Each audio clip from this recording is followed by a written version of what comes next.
Good morning, sir. You're Christopher Davis. Mr. Davis, did you get someone hired? Brought the three pieces of the three attorneys. Who'd you talk to?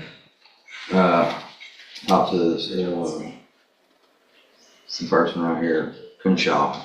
Okay. I was trying to get a court-appointed attorney. What other two did you talk to? Mitchell Woods and Brad Jones Jr. You actually talked to those people? Talked to Crenshaw's office, but I couldn't get a hold of him. I mean, he was supposed to call me back, but I thought I was going to get a court-appointed attorney. Well, when you were here last time, I told you had to work on trying to hire your own lawyer, and you needed to actually speak with 3 lawyers. Yes, ma'am. So, where's this Mitchell Woods? I didn't speak to him. I just spoke to the one, but I was supposed to bring 3 attorneys up here for you. No, it's not just I'm going to write down 3 names. I said go talk to 3 attorneys, at least 3 attorneys, and try to hire them. It's not just I'm going to give you 30 days and you come back and you write down some names, because Mitchell Woods is probably Clint Mitchell Woods, who is a judge down the hall. So you didn't talk to him as a lawyer. Brack Jones has been retired for many, many years, doesn't practice law. So you didn't do what I asked you to do. Hang on. You didn't do what I asked you to do.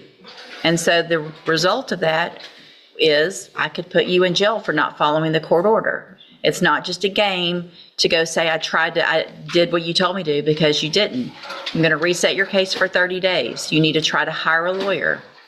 If you don't hire one, you better start calling this week actual lawyers that practice law and make appointments and visit with them.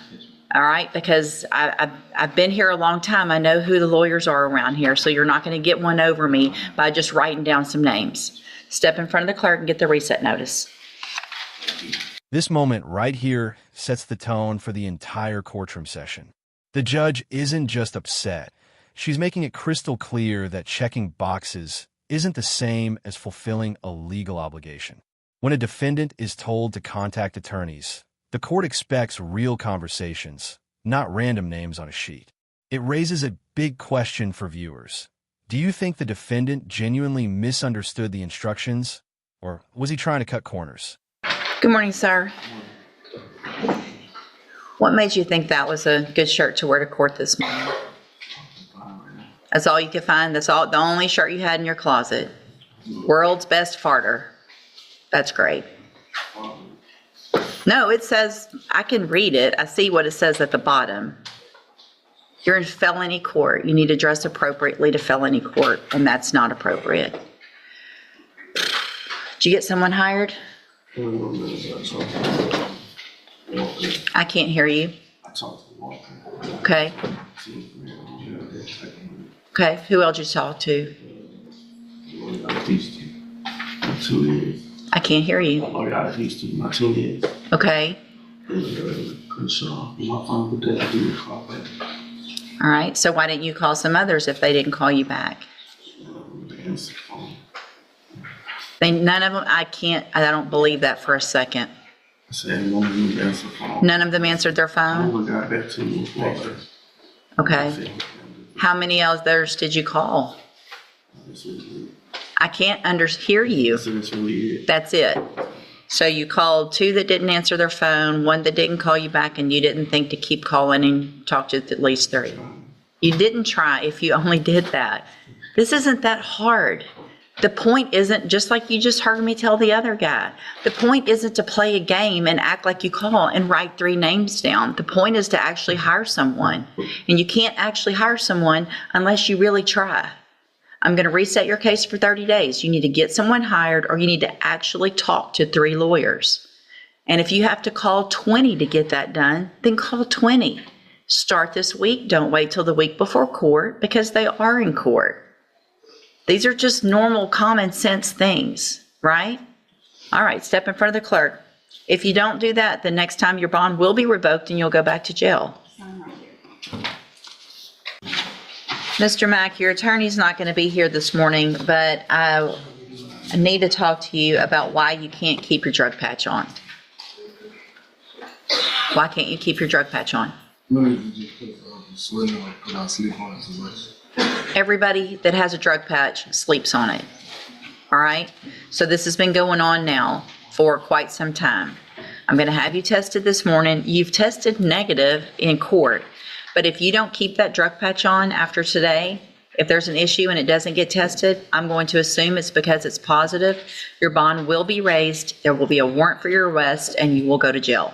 So you need to figure out, ask them what you need to do, but nobody has had as many issues as you with this drug patch. Do you understand? Have a seat in the jury box, we'll get you tested. So you tested negative. Do you have the patch on right now? Okay. I will return tomorrow. All right.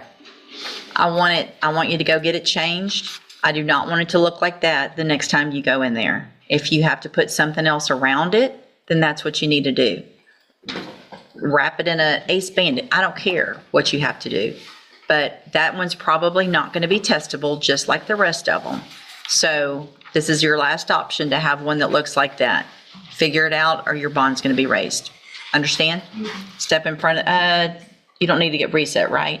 On the trial day. Stay in touch with Mr. Kimler, and then we'll see you back at your next court date. You're free to go.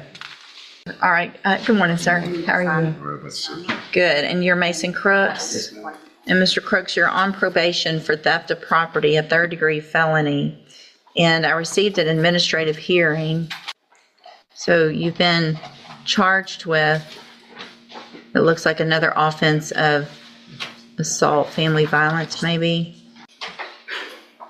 But it looks like they're not pursuing that. Is that still the position? Are you working? Why aren't you working? The state of Texas took my driver's license away because I take seizure medicine. So do you not live anywhere where you could get to a job? Job applications out for the tire shop and driver house to where I can work now. We haven't had a vehicle government. Anywhere. It has, and we can ask Mr. Bro, it has been a problem. Notice how the judge's patience shifts here. After 2.5 years on probation, the court is out of grace and firmly in accountability mode. The probation officer's testimony reveals a pattern: excuses, missed responsibilities, and escalating concern. This is where probation stops being a second chance and starts becoming a legal risk. Viewers, what do you think? At what point should the court draw the line between giving support and enforcing consequences? You owe so much money. I mean, He was afraid I wasn't going to be able to get caught up either. I know. I mean, The man told me Financial. the other man's going to buy our property when it gets finally cleared for now with the bulldozers there. I think the thing of it is, Judge, is that Mr. Crooks, he's been on probation for 2.5 years, being courtesy supervised over in Orange County, and he seems to be coming up with every excuse in the book. And Orange County is just at the point where they're just tired of dealing with it, and they're almost ready to return his case back to Jefferson County, based off of the offense. That is his uncle. right. And so we submitted an order of amended conditions, so, just The no contact. I got that. Have there been any other issues since the no contact, since that was signed? So not since the no contact was signed. Had an issue with walking by the uncle's house, and the uncle called into the probation department over in Orange County, reporting them, saying that, he's taunting or whatnot. And I advised Mr. Crooks to take another route instead of just going by there. How far apart do y'all live? So why would you have been walking by his house? I had to walk through the neighborhood to get to my direction of home. From Orange to Mauriceville? Yes, ma'am. I bet there's a number, There's any number of other ways that you can go if you're walking from Orange to Mauriceville instead of in front of your uncle's house, who we're having all these issues with. yes, ma'am. That's, Um, do you I understand? made a mistake. Well, but you keep making mistakes, and your mistake's going to cost you potentially 2 to 10 years in prison, because this is going to be the last time we're in court talking about this, all right? One more call about you walking by a house, showing up somewhere where they are, sending a message, whatever it is, however it is, then you're going to be back in here and I'm going to ask your probation officer to file an MTRP. If you're not paying the money and we're not getting the victim of this paid back, then you might as well be sitting in prison. So it's time for you to get busy. You've been on probation for 2.5 years. And from this point forward, it is not going to go like it has been. There's not going to be an excuse for everything. Figure it out. Walk, get a bicycle, get a job, and start making payments. I don't care where you're working. Get a job. Figure it out. Thank you. Make a budget. I want that done quickly. I want you to have a job quickly, and I want you to start making payments. Because what happens is if you don't start doing everything you're supposed to, Orange is going to send your case back to Jefferson County. If they do that, 2 options. 1, a motion to revoke your probation because you can't do what you're supposed to do over there. 2, you're going to have to come over here and report and do everything in Jefferson County. So if transportation and all of that's an issue with just getting around locally, it's going to be a big issue if you have to come back here. I understand. Thank you. All right, this is it. You're on 0 tolerance at this point. Get it all taken care of or you're going to be right back in here. All right, thank you. Thank you, sir.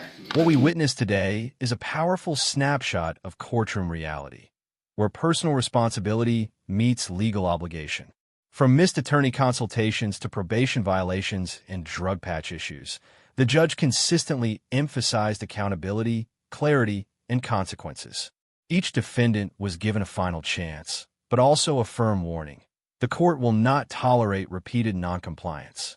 If you found this case as shocking as we did, make sure to hit that like button, share your thoughts in the comments, and don't forget to subscribe for more jaw-dropping courtroom breakdowns.